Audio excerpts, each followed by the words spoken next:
Hello everyone, welcome back to the channel Vernac Language Classes. How are you all? I'm fine over here. I am back and I'm finally back with another video for the English CUET 2023. And before saying anything further, I would like to talk about one thing. जो बीते कुछ दिनों में इधर videos नहीं आ पाए थे and उस वजह से आप में से एक दो बच्चे काफी गुस्सा भी हो गए थे दैट वीडियोस नहीं आ रहे हैं, you are missing out on your preparation. So I would like to clarify that I was not the reason. The reason was actually this. The phone broke down. I was not able to record the videos. इसका display जा चुका है. Everything was in this. The videos were in this. I am recording these videos again.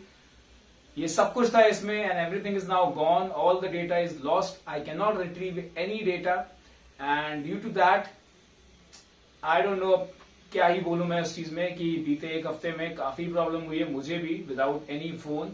But now the new device is here and I am recording the video from that new device only. I hope video quality में आपको काफी फर्क भी देखने को मिलेगा अब. And now let's get back to the preparation. अब टाइम है I guess 20 days and don't worry 20 days में आपका सब कुछ कवर कराऊंगा. That is my responsibility. डरने की जरूरत नहीं है, कहीं और रेफर करने की जरूरत नहीं है. सब कुछ मिलेगा इसी चैनल पे related to English. Everything will be covered on this channel. Today in this video I will be telling you about the 30 very important idioms that might come in your CUET examination. So don't go anywhere and watch the video till the end. And जिसने अभी तक subscribe नहीं किया है फटाफट से जाके subscribe का बटन दबा दो एंड साथ ही साथ नोटिफिकेशन आइकन को भी प्रेस कर देना, otherwise you will be missing out on the new updates about the videos and everything. So let's get to the video. Today we're going to discuss about idioms for the CUET 2023. First video है idioms के ऊपर, so I'll be starting off with quite basic idioms. एकदम से बहुत high level की idioms आपके सामने लेके आऊंगा तो आपका मन ऐसे चक्कर खा के गिर पड़ेगा. So I'll be making sure that you take it easy and you take it well. So we'll be starting off with the basic idioms. I have 30 idioms here. We'll be understanding all the meanings of these idioms in our own way. जैसे हम समझते थे हर एक meaning को वैसे ही समझेंगे. No typical words, no typical language. अपने तरीके से बात करेंगे, अपने तरीके से समझेंगे. चलो स्टार्ट करते हैं. The first idiom is beating around the bush. Beating around the bush का मतलब क्या होता है? Beating around the bush का मतलब ये होता है जब भी हम किसी चीज से बचने की कोशिश कर रहे होते हैं, whenever we are trying to evade something or prevent from something, that is beating around the bush. For example, मुझसे अगर कोई क्वेश्चन पूछ रहा है और मैं उस क्वेश्चन को बार बार डॉज कर रहा हूं, बार बार बच रहा हूं उससे, so that is what beating around the bush means. Okay? Next one is crying over spilled milk. हाँ, ये इंडियंस की खास करके टीनेजर्स की बहुत आदत होती है. पास्ट में हुई कोई भी चीज के ऊपर जबरदस्ती उदास होना, अपना मूड खराब करना, रोना धोना, इन सारी चीजों को ध्यान में रखते हुए हम अपने जो प्रेजेंट को नहीं जी पाते हैं, अपने पास्ट को सोचते रहते हैं. That is what is known as crying over spilled milk. Whenever you think of the past incidents and you get sad thinking about them, that is crying over spilled milk. Next है spill the beans. Yeah, spill the beans. Everyone has secrets, right? सबके secrets होते हैं and spilling the beans मतलब होता है कि उन secrets को आप let out कर देते हो, आप बता देते हो उन secrets को.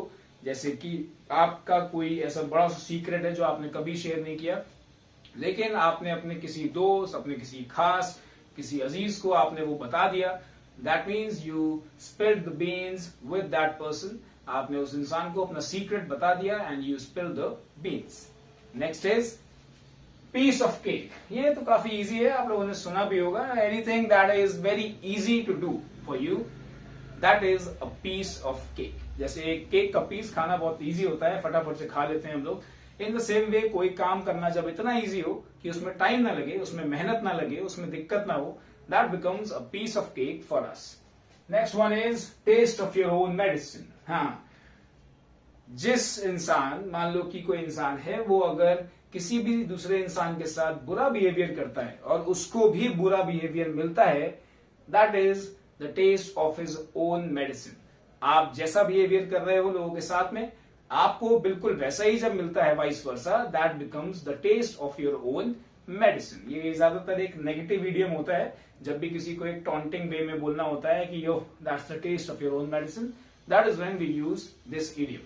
Next one is apple of one's eye. एक गाना आया था काफी पुराना, मम्मी और बेटे के ऊपर कि भाई चंदा है तू, सूरज है तू, तू मेरी आंखों का तारा है तू, ऐसे करके। तो ये आंखों का तारा is actually the apple of the eye. Hindi में तो हम बोल देते हैं कि ओ ये मेरे आंखों का तारा है, बट इंग्लिश में we say that he she जो भी है is the apple of my eye. Being someone's favourite, किसी का सबसे फेवरेट होना, किसी का सबसे चहेता होना is actually being the apple of someone's eye.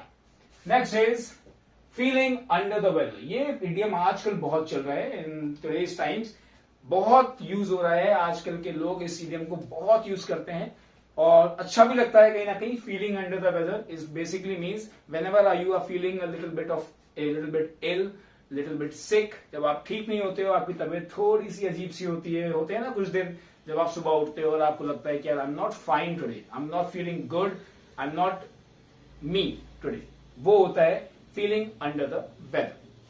Next, cherry on top and icing on the cake. ये दोनों एकदम भाई भाई हैं, अलग अलग लैंग्वेज है, अलग अलग वर्ड्स हैं, लेकिन मीनिंग दोनों का सेम है। मीनिंग बहुत सिंपल है। मान लो कि आपको आपके बर्थडे पे आपके पेरेंट्स ने आईफोन गिफ्ट किया, ठीक, आईफोन गिफ्ट किया, आप बहुत खुश हुए, अमेजिंग, यू आर हैप्पी, या फिर जो भी आपको चाहिए हो आपको वो मिल गया। साथ में उसी के साथ एक और चीज दे दी जिस चीज ने उस पूरे गिफ्ट को उसका बेस्ट वर्जन बना दिया। फॉर एग्जाम्पल आईफोन की बात कर रहे थे हम, आपको आईफोन मिला, यू आर हैप्पी, साथ में आपको मिल गए AirPods, now you are even more happier, आप और ज्यादा खुश हो चुके हो because you have now got both the things जो आपको चाहिए थी। So that is cherry on top, या फिर हम कह सकते हैं that is the icing on the cake. Next, cost an arm and leg. ये आई गेस बहुत से लोगों के लिए नया होगा। Cost an arm and leg मतलब whenever something is very expensive, जिसको परचेज करने में कहा जाता है कि भाई इसको परचेज करने में तो किडनी वगैरह बेचनी पड़ जाएगी। तो in the same way when you buy something that costs you an arm and leg, आपके हाथों पैरों को भी आपको देना पड़ जाए, इतनी महंगी हो जाए वो चीज, that means cost an arm and leg.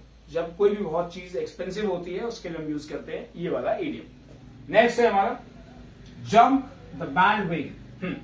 Jump the bandwagon is quite a good idiom to use. Jump the bandwagon means कोई भी ट्रेंड जब चल रहा होता है, आज के टाइम में हम लोग एक ऐसी जनरेशन में रह रहे हैं जहां पे आए दिन नए नए ट्रेंड्स आते हैं, राइट। इंस्टाग्राम, फेसबुक, यूट्यूब के थ्रू आपके पास हर दिन एक नया ट्रेंड आता है, और जो भी इंसान उस ट्रेंड में शामिल हो जाता है उसके लिए हम बोलते हैं दैट पर्सन जम्प्ड द बैंडवेगन। आप जो भी ट्रेंड चल रहा हो, अगर आप उसको अडॉप्ट कर लेते हो, आप उस ट्रेंड में शामिल हो जाते हो, that means you jumped the bandwagon. Understood? Next है ball is in your court. ये भी काफी आई सुना हुआ होगा, बट अच्छा है इडियम, यूजफुल है, ऐसा नहीं है कि बेकार है।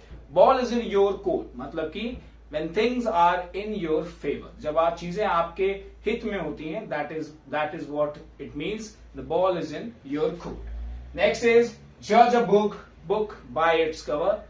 Very popular idiom हम कह सकते हैं, बचपन से आप लोग सुनते आ रहे होंगे, never judge a book by its cover। इसका मतलब यही होता है that whenever you try to make a judgment based on someone's or something's appearance, जब आप किसी चीज या किसी इंसान की अपीयरेंस को देख के उसके बारे में एक जजमेंट बना लेते हो अपने दिमाग में, तो हम उसको कहते हैं judging a book by its cover. Next है bite off more than one can chew. ये भी काफी बढ़िया है। जब कोई इंसान एक ऐसा टास्क अक्वायर कर लेता है, कोई ऐसी चीज करने में लग जाता है जो उसके बस की नहीं होती या फिर उसकी एबिलिटी से कहीं ज्यादा ऊपर होती है, तब हम बोलते हैं that he bite off more than one can chew. Basically आपकी एबिलिटी है कि आप एक बार में 4 रोटी खा सकते हो, और आपने एक चैलेंज ले लिया कि मैं आज 10 रोटी खा के दिखाऊंगा, तो दैट इज समथिंग कि आपने अपनी एबिलिटी से एक बहुत ऊपर का टास्क ले लिया है और वो आपसे नहीं हो पाएगा, and that is when you gonna bite off more than you can chew. Next, to sit on the fence. To sit on the fence का मतलब होता है just sitting and doing nothing. For example मान लो कि दो लोग लड़ रहे हैं आपस में, दो लोग लड़ रहे हैं, अच्छे से पिटाई विटाई हो रही है एक दूसरे की. आप बैठ के साइड में आराम से या साइड में खड़े होके मस्त देख रहे हो सब कुछ. You are not doing anything, you are neither stopping them and you are neither trying to help one out of the two. तो ये होता है भाई to sit on the fence. Whenever you are doing nothing, you are just sitting watching everything happening. You are doing nothing, you are just sitting and बस आप देख के observe कर रहे हैं कि अच्छा ये हो रहा है, ये हो रहा है, ठीक है ठीक है ठीक है, ओके होने दो, कोई बात नहीं. नेक्स्ट है a litmus test. Litmus test basically एक इडियम बहुत अलग सा है. इसका मतलब ये होता है दैट जब भी कोई चीज को टेस्ट किया जाए, ये देखने के लिए कि क्या वो अप्रोप्रिएट है या नहीं. फॉर एग्जाम्पल अगर मैं बोलूं that the interview was a litmus test to check my verbal ability. The interview was मतलब इंटरव्यू एक लिटमस टेस्ट की तरह था, ये चेक करने के लिए कि भाई मेरी वर्बल एबिलिटी बढ़िया है या नहीं है. जैसे कि CUET is a litmus test to check your overall knowledge about your subjects. समझ आ गया. Next, a house of cards. House of cards का मतलब क्या है? जब भी कोई चीज टर्न आउट कर जाए as as a useless thing, कोई भी चीज जब बहुत ही बेकार हो जाए, when something turns out to be useless, not of use, या फिर आपके काम की ना हो वो चीज, या फिर आपने कोई डिसीजन लिया हो जो नेगेटिव निकल आया हो या फिर जो आपके लिए अच्छा साबित ना हुआ हो, that's when we say house of cards. For example, XYZ class में मॉनिटर बन गया एंड ये डिसीजन उसके लिए टर्न आउट हो गया as a house of cards. XYZ became the monitor of the class and this turned out to be a house of cards for him. ठीक. Next है ब्लैक एंड ब्लू. ओह, किसी को पीट पीट के लाल पीला कर देना. हिंदी में बोलते हैं ना लाल पीला कर दिया मार मार के. इंग्लिश में होता है वो ब्लैक एंड ब्लू. जब आपकी चोट लगती है तो आपने देखा होगा आपने कि आपके मसल्स पे ब्लू या ब्लैक कलर के अब्रेजन्स आ जाते हैं, पैचेस आ जाते हैं. तो वही चीज है कि किसी को पीट पीट के उसकी पूरी बॉडी को काला और नीला कर दो, ब्लैक एंड ब्लू कर दो. That's when we use this idiom. For example, Raju got beaten by his father and he turned black and blue. ठीक. Next, be on cloud 9. सातवें आसमान पे हिंदी में बोलते हैं, इंग्लिश में होता है being on cloud 9. When you are very happy about something, बिल्कुल आप फूले नहीं समा रहे हो. जैसे कि CUET का एग्जाम का रिजल्ट आया हो और आपको अपना ड्रीम कॉलेज मिल गया हो, तो जैसे आप क्लाउड 9 पे रहोगे ना, बिल्कुल वैसे ही it is be on cloud 9. Next है हमारा give cold shoulder. Give cold shoulder ये आई गेस नया होगा आप लोगों के लिए. गिव कोल्ड शोल्डर का मतलब होता है when ever someone ignores someone. कोई भी किसी को अगर इग्नोर कर दे उसको हम बोलते हैं giving cold shoulder. For example, the policeman gave a cold shoulder to the criminals. जो पुलिस वाले थे उन्होंने क्रिमिनल्स को एक कोल्ड शोल्डर दे दिया, बिल्कुल ही इग्नोर कर दिया, ध्यान नहीं दिया उस चीज पे. ये होता है इसका मतलब. नेक्स्ट है hit the nail on the head. Hit the nail on the head का मतलब है जब आप किसी भी चीज को बिल्कुल परफेक्टली कर दो. When you do something with perfection, या फिर हम कह सकते हैं कि आप कोई ऐसी चीज कर दो जो किसी एग्जिस्टिंग चीज के ऊपर फिट बैठ जाए और उसको बिल्कुल परफेक्ट बना दे. For example, I hit the nail on the head by adding garam masala in the करी. मैंने करी में गरम मसाला ऐड करके I hit the nail on the head, मैंने उसको एकदम परफेक्ट बना दिया.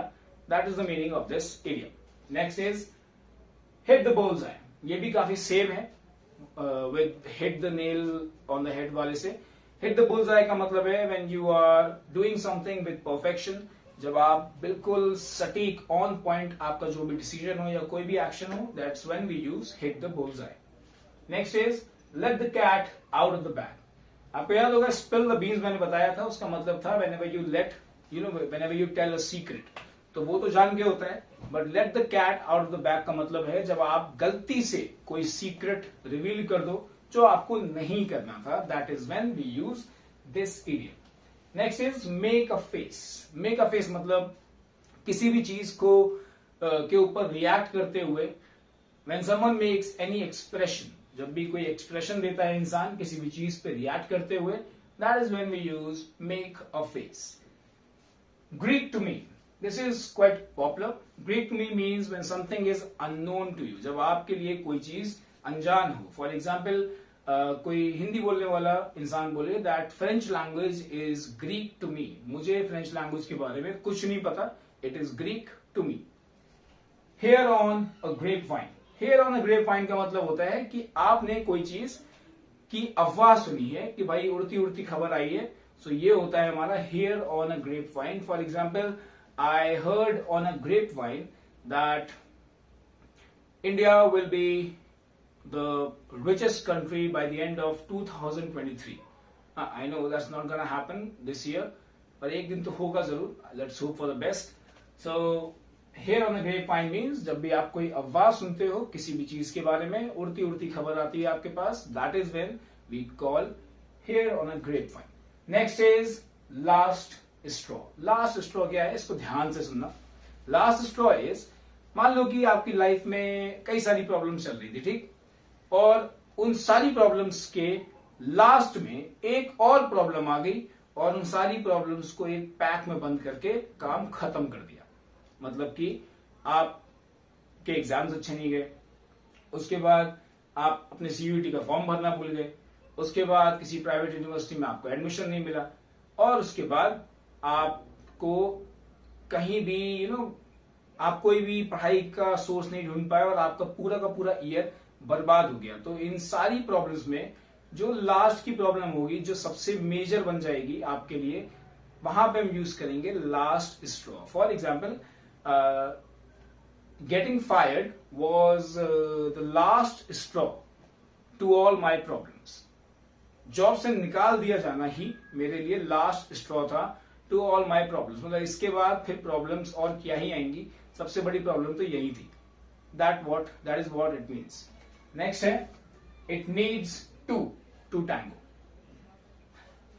Whenever something requires two people or two persons to either communicate or to do any action. For example, talking. कि भाई मैं लिफ्ट में जा रहा था, लिफ्ट में सामने एक और इंसान था, मुझे और उसके पास, दोनों के पास बात करने के लिए सिर्फ हम दोनों ही थे. And that is why he talk to me because it needs two to tango. क्योंकि बात तो करनी थी उसे, अब मेरे अलावा वहां कोई है नहीं, तो उसे मजबूरी में मुझसे बात करनी पड़ गई. एंड तभी मैंने बोला that he talk to me because it takes two to tango. Next, break the ice. Break the ice basically to initiate a conversation या फिर टू इनिशिएट एनीथिंग. आप किसी से बात करने के लिए जब पहला कदम उठाते हो, मतलब आप उससे बात करने के लिए खुद आगे बढ़ते हो, that is when you break the ice. आप कहीं पे भी हो, आप क्लास में हो और टीचर ने कोई क्वेश्चन पूछा है और सबसे पहले जो हाथ उठा दे वो करता है आइस को break. That person breaks the ice. And वहीं पे यूज होता है ये वाला idiom. And the last one is fool's paradise. Fool's paradise मतलब कोई भी इंसान जब बेमतलब में खुश हो, उसको लग रहा हो कि उसने बड़ा कुछ अचीव कर लिया है, उसको लग रहा हो कि उसने बहुत कुछ पता नहीं क्या पा लिया है, पर एक्चुअली में कुछ ना पाया हो, कुछ ना किया हो, पर वो फिर भी खुश हो. एक फॉल्स हैप्पीनेस जो होती है, एक नकली खुशी जो होती है, जो एक्चुअली में रियल नहीं होती, बट इंसान धोखे में होता है कि हाँ एक्चुअली में ऐसा कुछ हुआ है और मुझे खुश होना चाहिए. So that is when we call that XYZ is in fool's paradise. Okay, so these were the 30 idioms important for your CUET examination. Don't worry, ये थे बेसिक वाले. इससे बहुत ऊपर लेवल के idioms हैं मेरे पास जो आपको वीडियोस में मिलेंगे आपसे. तो stay tuned to the channel और ये सारे idioms को अपनी किसी भी एक नोटबुक में लिखते हुए चलो, पढ़ते हुए चलो, क्योंकि idioms को आप रट नहीं सकते. इनको आप सिर्फ समझ के इनके मीनिंग को अप्रोप्रिएटली इंटरप्रेट करके ही आप लोग इनको समझ पाओगे एग्जाम में यूज करने के लिए। और एग्जाम में भी क्वेश्चंस आपको कहीं पे यूज करने को नहीं मिलेगा, आपको बेसिकली एक इडियम मिलेगा, उसके नीचे 3 से 4 ऑप्शंस दिए होंगे and you will have to pick one correct option जो उस इडियम का सही मतलब बता रहा होगा। तो मैंने जो आपको मीनिंग्स अभी बताए हैं, आप उन सारे मीनिंग्स को सुनो, समझो और उसी के बेसिस पे अपनी प्रिपरेशन को शुरू करो। मिलते हैं नेक्स्ट वीडियो में। Till then please take care and please keep studying for the CUET। I will see you in the next video. Please take care and bye bye.